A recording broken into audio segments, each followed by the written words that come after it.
ہمارے نبی کریم صلی اللہ علیہ وسلم عورت کے لیے رحمت بن کر آئے، اتنا مقام دیا عورت کو، ایک لڑکی کو، کہ ہماری زندگی کے اندر سب سے زیادہ قابل احترام شخصیت ایک عورت ہے جس کو ماں کہتے ہیں۔ نبی کریم علیہ السلام نے فرمایا کہ جنت تمہاری ماؤں کے قدموں کے نیچے ہے، اگر تم ماں کی خدمت کرو گے تو تمہیں جنت ملے گی۔ بیوی کو اتنا مقام دیا کہ نبی کریم علیہ السلام نے مردوں سے مخاطب ہو کے فرمایا کہ خیرکم خیرکم لأہلہ، کہ تم میں سے سب سے بہترین مرد وہ ہے جو اپنی بیویوں کے ساتھ بہترین ہے۔ نئی بات ڈیجیٹل کی ویڈیوز دیکھنے کے لیے ہمارا چینل سبسکرائب کریں اور بیل آئیکن پر کلک کرنا مت بھولیے گا۔ السلام علیکم ورحمۃ اللہ وبرکاتہ۔ الحمدللہ وکفا وسلام علی عبادہ الذین اصطفیٰ، اما بعد فاعوذ باللہ من الشیطان الرجیم، بسم اللہ الرحمن الرحیم۔ وما ارسلناک الا رحمۃ للعالمین، سبحان ربک رب العزۃ عما یصفون وسلام علی المرسلین والحمد للہ رب العالمین۔ اللہم صل علی سیدنا محمد وعلی آل سیدنا محمد وبارک وسلم۔ اللہ تعالیٰ نے نبی کریم علیہ السلام کے بارے میں ارشاد فرمایا کہ وما ارسلناک الا رحمۃ للعالمین، کہ ہم نے آپ کو سارے جہانوں کے لیے رحمت بنا کر بھیجا ہے۔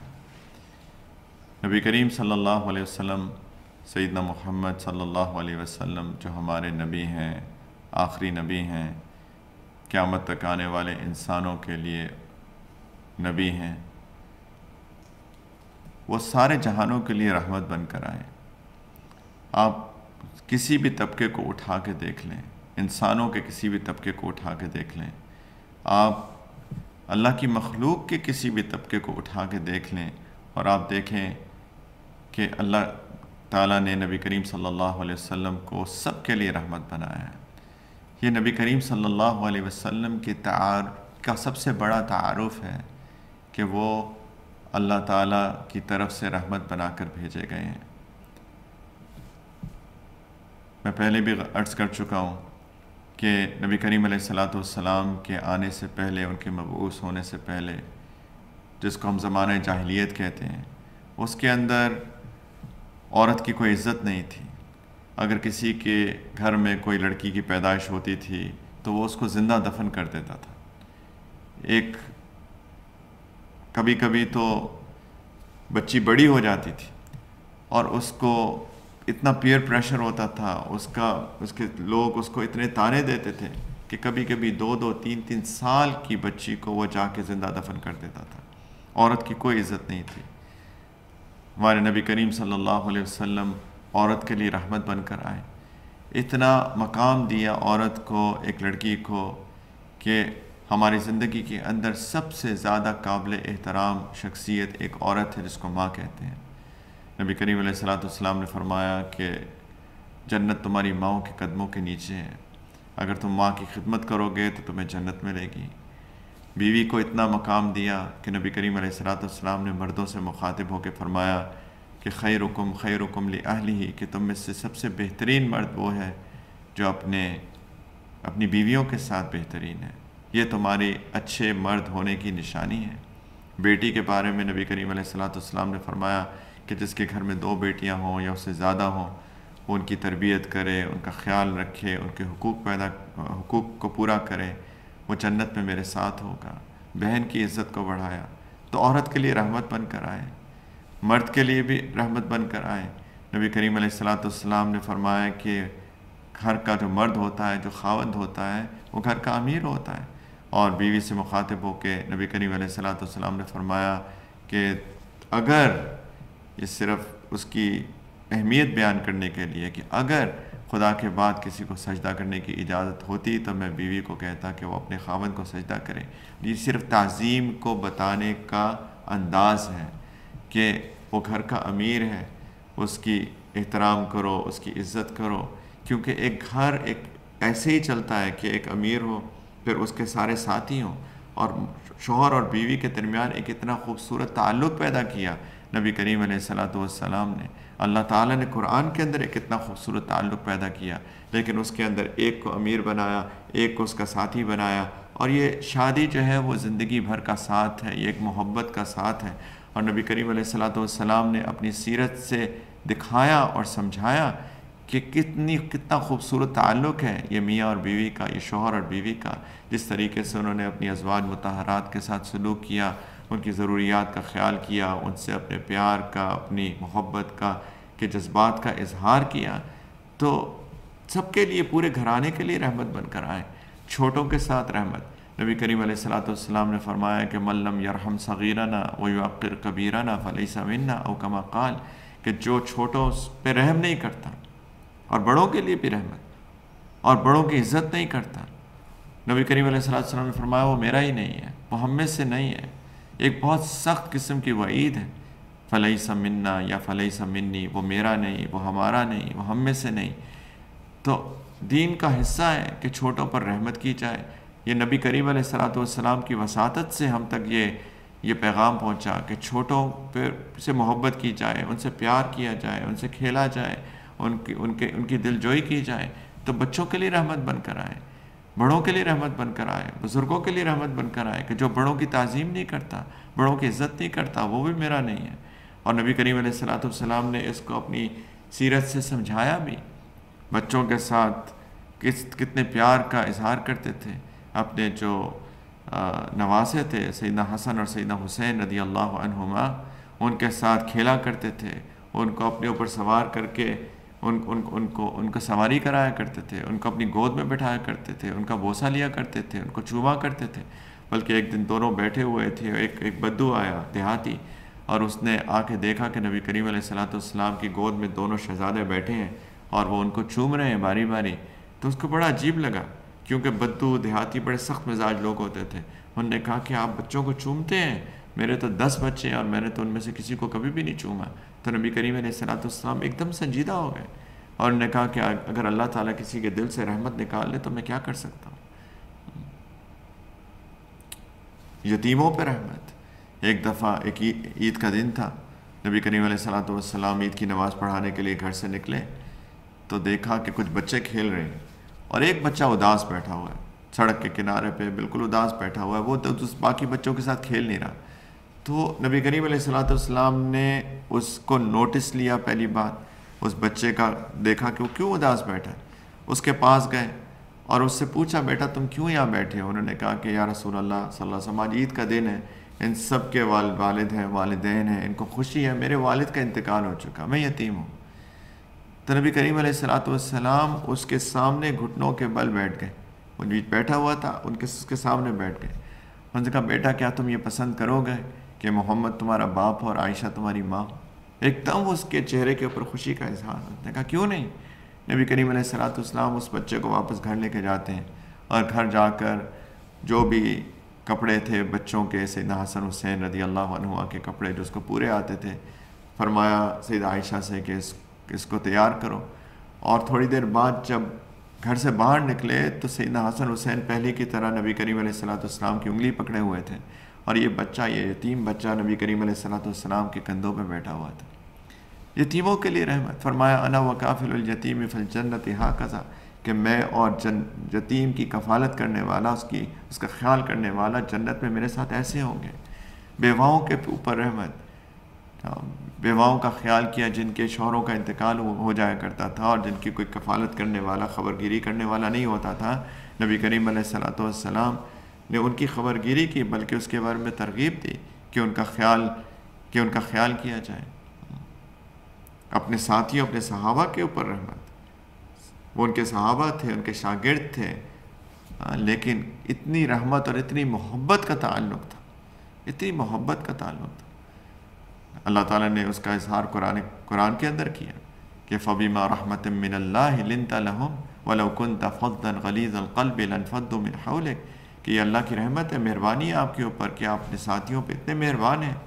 اگر آپ ان کے ساتھ نرم ہیں، اگر آپ سخت دل اور سخت مزاج ہوتے تو یہ لوگ آپ کو چھوڑ کے چلے جاتے۔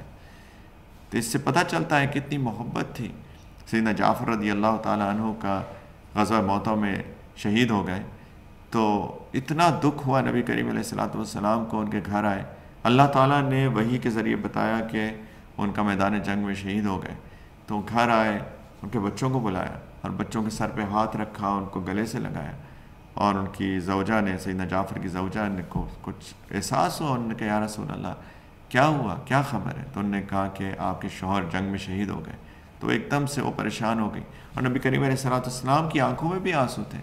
اتنا غم تھا ان کے دل میں سیدنا جعفر کی شہادت کا کہ اس کے بعد اگلے 3 دن صرف مسجد میں رہے اور گھر بھی تشریف نہیں لائے. اتنی محبت تھی اپنے صحابہ سے. اور بہت بے تحاشا واقعات ملتے ہیں کہ کس طریقے سے اپنے ساتھیوں سے، اپنے گھر والوں سے، اپنے ارد گرد کے لوگوں سے محبت تھی. ان سب کے لیے رحمت بنے. ایک بدو آیا، ایک دیہاتی آیا مسجد نبوی میں. اب سوچیں ہمیں مسجد نبوی کا کتنا احترام اور کتنا تقدس ہے ہمارے دلوں میں اس مسجد کا. ہم سفر کر کے، مال خرچ کر کے جاتے ہیں کہ مسجد حرام اور مسجد نبوی میں ہم تھوڑا وقت گزار لیں. ہمارے دلوں کے اندر اس کی محبت، اس کا احترام، اس کا تقدس کتنا زیادہ ہے.